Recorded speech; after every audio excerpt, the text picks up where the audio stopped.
Уважаемые коллеги, дорогие друзья, многих уже начиная с древних лет мы знакомы, знаем друг друга. Аудитория значительно помолодела, очень радостно это отметить.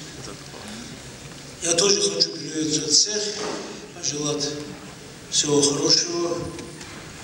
Мой доклад, он очень короткий, в принципе, он адресован в основном для тех членов Совета, которые решили ликвидировать дагестанское отделение. Мы хотим продемонстрировать все-таки, что было сделано нами. Как известно, биологическое разнообразие – это важнейший фактор функционирования и обеспечения устойчивости экосистем. Следовательно, сохранение биоразнообразия является наиглавнейшей проблемой современности, особенно обостряющейся в связи с усилением воздействия человека на природные сообщества. В настоящее время оценка биоразнообразия и ее функций сохранения экосистем – одна из наиболее актуальных и быстро развивающихся областей биологии. Разнообразие природных ландшафтов Кавказа создало оптимальные условия для обитания на его территории многочисленных видов растений и животных. Горы характеризуются уникальным биологическим разнообразием, которое намного превосходит разнообразие равнинных территорий. Однако экосистемы горных стран особо динамичны, уязвимы, и в результате неразумного хозяйствования может произойти деградация природной среды, потеря места обитания и генетического разнообразия. Для прогноза этих изменений и успешной разработки природоохранных мероприятий необходимы флористические и фаунистические сводки по различным группам организмов. Являясь южным форпостом России, наша республика занимает одно из первых мест по числу редких эндемичных видов, что в растительности, что в животном мире. Потенциал природных ресурсов Дагестана по праву можно считать богатством республики, разумное и бережное отношение к которому позволит не только наслаждаться неповторимой ее красотой, но и сохранить для потомков. Однако в условиях постоянного роста масштабов хозяйственной деятельности происходит изменение экологической обстановки, постепенное оскуднение флоры и фауны, нарушение структуры устойчивости сообщества Дагестана. Непрерывно нарастающие... Вербекович, давайте команду, чтобы слайды меняли. Ну, слайды это такие, я когда очень нужно будет, особенно для Сергея, покажу это. Устойчивость сообщества Дагестана, непрерывно нарастающий антропогенный прессинг на природные объекты вызывают серьезную обеспокоенность научных и общественных кругах нашей республики. Ощутимый вклад изучения и сохранения биоразнообразия Дагестана и, можно сказать, Северного Кавказа вносит Институт прикладной экологии, созданный на базе Дагестанского государственного университета, Министерства природных ресурсов, но он самостоятельный в своем финансировании и так далее.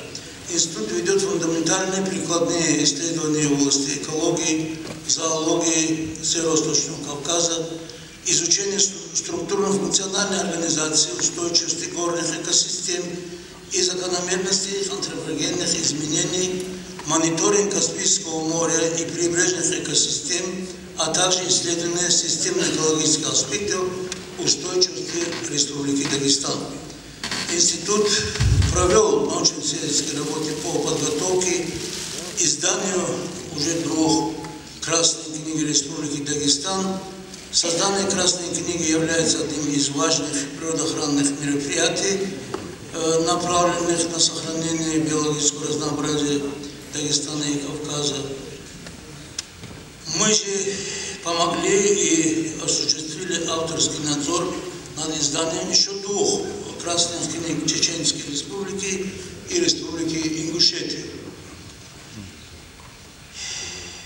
настоящее время хочется отметить, что правительством и Министерством природных ресурсов Республики Дагестан Институту прикладной экологии доверенные мероприятия по дальнейшему ведению Красной книги Дагестана и внесению изменений, дополнений, а также разработки схемы развития существующих размещений перспективно особо охраняемых природных территорий Республики Дагестан.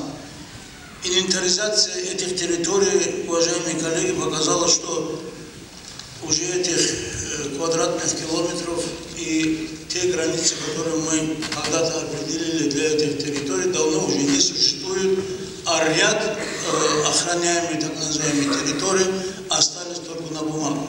Нет ни одного квадратного метра. Институтом прикладной экологии сформирована информационная база данных государственного кадастра объектов животного мира Республики Дагестан с созданием электронных карт с нанесенными кадастровыми сведениями. Институт принимает активное участие в подготовке квалифицированных кадров, причем начиная с профессиональной работы в школах, организации кружков, слетов, экологических олимпиад, заканчивая подготовкой магистров, аспирантов, докторантов и защитами кандидатских и докторских диссертаций на собственном диссертационном совете. В тесном сотрудничестве с активным участием Института экологии на протяжении 13 лет я прошу внимания тех членов Совета, которые касалось нашего вопроса. На протяжении 13 лет проводятся международные конференции «Биологическое разнообразие Кавказа», которые с каждым годом расширяется география участвующих в ней стран и организаций. Что первое? Это плохо. Следующий там публикации. Речь идет о организациях, сколько организаций. Но я могу комментировать это.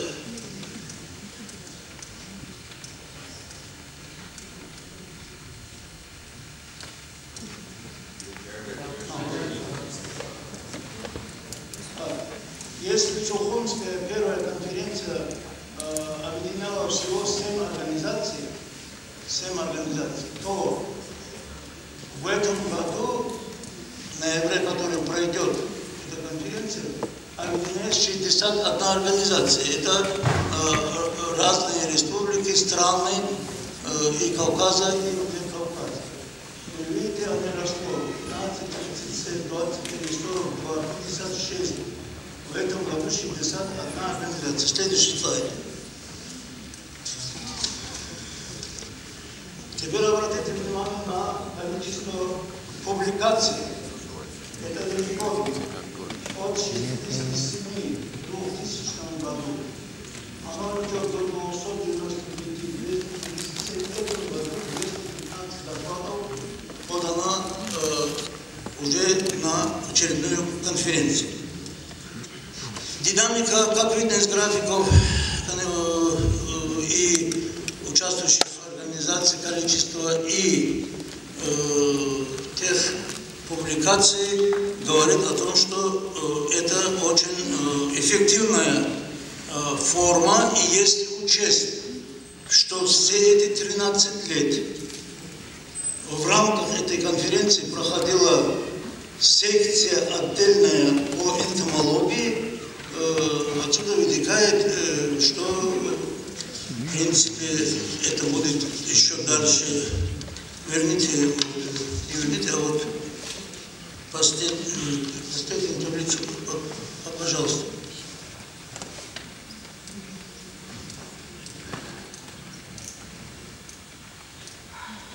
Вот с 2000 года вы видите, значит, здесь и флористические работы, зоологические работы и отдельно по насекомым, которые вот они колеблются, и того 523 работы из 2188 являются информацией по различным группам энтомофауны региона. Теперь я хотел бы еще одну деталь обратить внимание, опять-таки, тех, которые ставят сомнения работы дагестанского отделения. Сегодня Институт прикладной экологии, эколого-географический факультет Дагестанского университета и передвижная лаборатория у нас самостоятельно идет, которого нет аналогов в России, составляет единый научный учебный центр, который позволяет нам и выполнять поручения Министерства образования и науки России по подготовке кадров для соседних республик. Я сейчас привожу,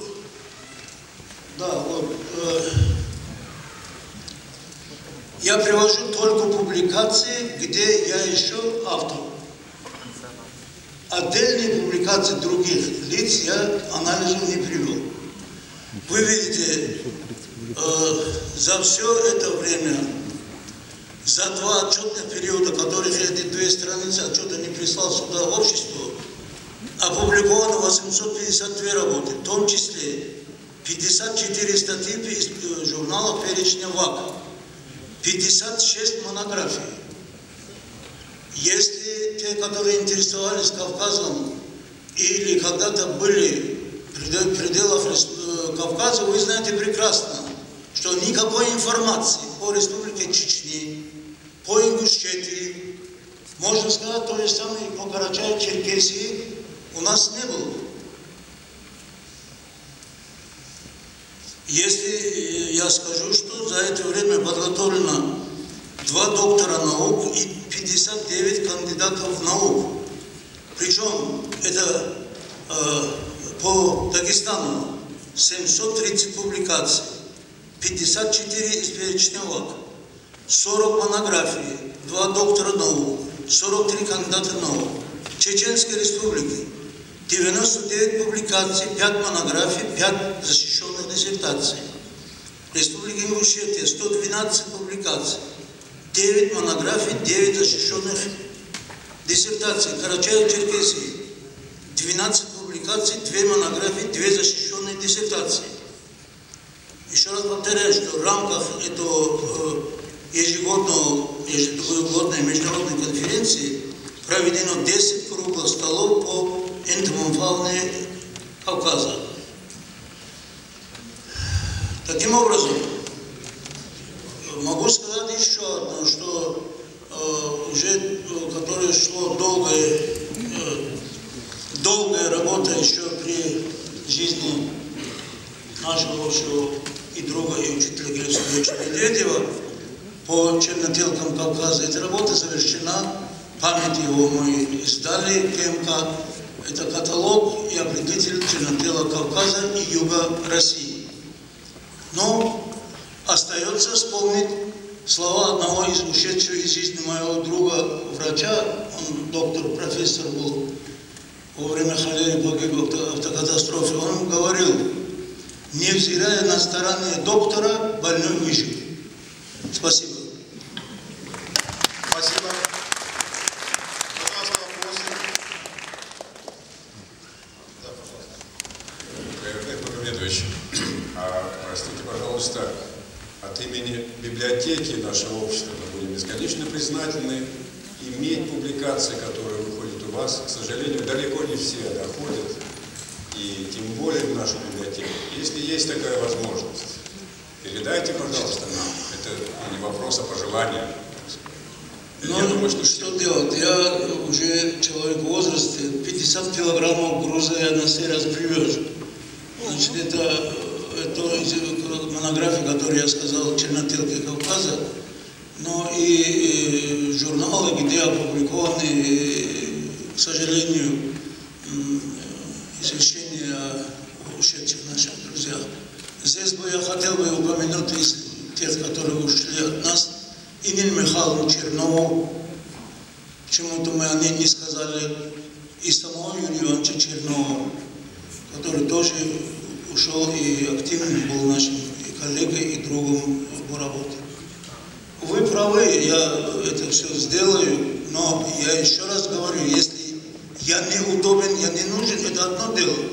В моем планшетнике я нахожу через каждые 2-3 дня какие-то письма партии, нашей зеленой партии российской. Ни одного обращения ко мне от этого президиума или этого общества нет, пока я не прислал сюда доклад. Это, еще раз говорю, что это не только обидно, это больно.